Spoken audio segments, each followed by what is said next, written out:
Bon bah deuxième vidéo politique, cette fois on n'est plus le 1er mai, on est le 10 septembre. Et le principe du 10 septembre, c'est que les gens ils protestent contre les idées de Bayrou. Je propose donc que 2 jours fériés soient supprimés pour tout le pays. Il faut que toute la nation travaille plus. Le truc c'est que Bayrou il a été destitué avant-hier.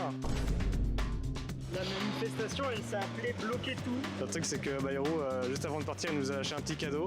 Il nous a laissé un petit budget et plein de trucs pour lesquels les gens ne sont pas d'accord. C'est pour ça qu'il y a une petite manifestation. Il y a l'air d'avoir un peu toutes les causes.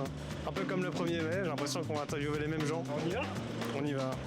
Donc là, vous êtes là pour quelle cause exactement pour manifester le 10 septembre? On a toutes les raisons de manifester puisque on est dans un déni flagrant de démocratie depuis maintenant 4 ans. On a un État qui est complètement complice, d'où mon t-shirt, de ce qui se passe à Gaza, du génocide à Gaza. C'est ça qui nous anime beaucoup. Et il y a vraiment énormément de causes. C'est un peu difficile de dire. Ce que j'ai un peu mis en avant là sur ma pancarte, c'est la cause des services publics. Ouais. Parce que pour moi, les services publics, c'est ce qui permet vraiment de réduire les inégalités au sein d'une population, d'une société.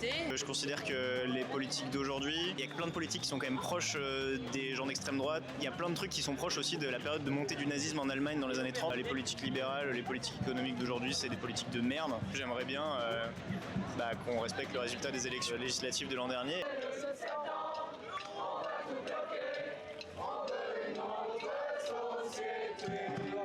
Una mattina sono alzato. Opera ciao, ciao, opera ciao, ciao, ciao. Le mec avec son béret. Qu'est-ce qu'il veut dire ton drapeau, ton étendard, ta cape? Sur le drapeau, il y a écrit Vive la République libre du Vercors.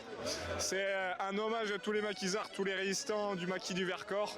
En 1943-1944, il y a Gaillard de la Tivolée et la Pichirella, ils ont fait une prise d'armes pendant l'occupation allemande. Petit clin d'œil de la résistance pour souligner l'histoire locale et la résistance du Vercors à Grenoble. Merci beaucoup. Je suis enseignant et donc de surcroît, c'est la destruction totale des services publics et avec les annonces catastrophiques pour la rentrée, bien évidemment qu'il fallait être dans la rue. Mais on espère, nous, qu'on va passer vers une grève générale et qui s'étoffe. Des choses m'allument, mais c'est pas grave. Il y a un espoir aux nouvelles élections 2027 ou c'est vraiment, on pense que ça va aller dans la même direction? Disons que le NFP, moi je pense, pourrait mettre un arrêt un peu à tout ça, limiter un petit peu la casse. Mais je pense que le NFP va pas assez loin non plus, tout à fait. Il faut sortir un petit peu du système actuel pour réussir à faire quelque chose. En soi, le système démocratique, il fonctionne en mode on prend un Premier ministre du groupe principal. Après, s'il est censuré en boucle, il est censuré en boucle et on redissout l'Assemblée quand c'est nécessaire. Donc, il y avait certains pays où il y avait zéro majorité et du coup ils essayaient de faire des compromis. Tu penses que ça peut être faisable entre la gauche et Macron ou est-ce que c'est littéralement impossible? Je pense que c'est compliqué. Les gens de gauche en France sont plus vénères, moins chauds de compromis. Mais peut-être qu'il faudrait essayer, ouais. Dans l'idéal, s'il y a une gauche qui serait censurée, il faudrait redissoudre au risque que du coup certains partis que vous ne voudrez pas soient majoritaires. Ouais, c'est vrai que c'est la complexité. Moi, je suis complètement contre l'idée du Rassemblement national et je trouve que c'est un parti horrible. Mais c'est vrai que c'est le jeu. Là, il y a eu une dissolution. Les partis de gauche, ils ont réussi à s'allier. La dissolution risquerait potentiellement de foutre un bordel encore plus important, mais c'est un peu jouer selon les règles qu'on a. C'est peut-être mieux de continuer dans une logique démocratique que essayer de la régler et d'avoir quand même un souci, quoi. J'aimerais savoir, il correspond à quoi le drapeau? Alors ça correspond à Young Struggle, du coup.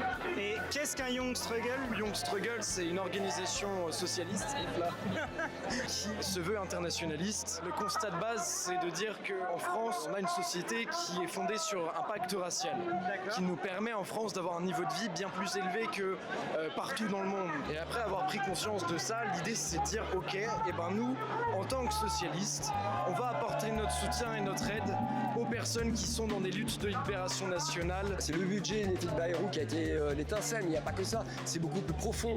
C'est d'avoir déjà nommé Bayrou, puis avant Bayrou, les autres premiers ministres. Il y a quand même une majorité qui n'est pas du tout prise en compte au niveau de la Macronie.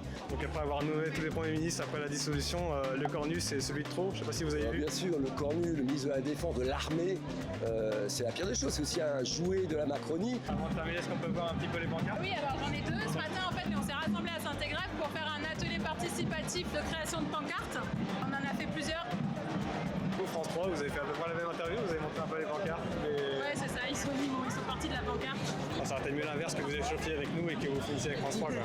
Comme on peut. Hein. Est-ce que vous pensez que cette manifestation et même les autres manifestations qui vont suivre à celle-ci vont faire changer quelque chose? Parce qu'il y a beaucoup de manifestations qui sont faites, on a l'impression qu'il n'y a pas beaucoup de choses qui bougent. Pour le moment, j'ai l'impression que ça se répète beaucoup et que c'est une manifestation comme tant d'autres. Je suis pas médium, alors je pourrais pas dire ce que va devenir la lutte. Depuis les Gilets jaunes, il faut quand même voir que les Gilets jaunes étaient le plus grand mouvement social depuis 95 et que le mouvement des retraites était plus grand que le mouvement des Gilets jaunes. Donc en fait, même si ces luttes n'ont pas abouti à ce qu'on pourrait considérer comme des victoires, ces luttes se massifient, s'agrandissent. Ce que va advenir de cette lutte, je ne pourrais pas le dire, je suis personne pour le dire. Par contre, ce que je remarque, c'est que ça s'intensifie, que la crise s'intensifie. Le fait que ces mouvements existent en France sont en soi déjà une victoire, car ça veut dire que tout un tas de gens sont sortis de l'indifférence pour rentrer en lutte et pour réclamer quelque chose. Regardez le monde! C'est une folie! Mais qu'il y a tellement de gens!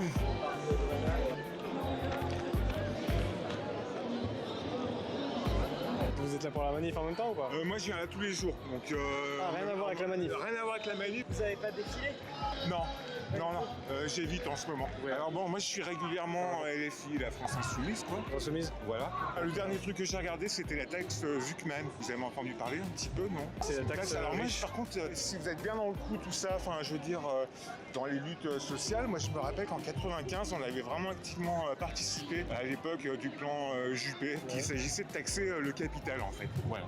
Aujourd'hui, dans les rues de Paris, la manifestation de l'Île-de-France a drainé autant de monde que le Rassemblement national de mardi dernier. Moi, en gros, mes idées, c'est un peu ça, c'est qu'il y a des gens qui travaillent, en fait, qui fournissent, on va dire, une expansion des richesses pour tout le monde. Je trouve que le capital, il n'est pas assez redistribué comme il faut, on va dire. Personnellement, j'ai pas trop d'avis sur 95 parce que j'ai pas encore là. Ouais, bah ouais, c'était un gros mouvement aussi, hein, 95. Je crois que c'est le plus gros mouvement que j'ai vu de toute ma vie.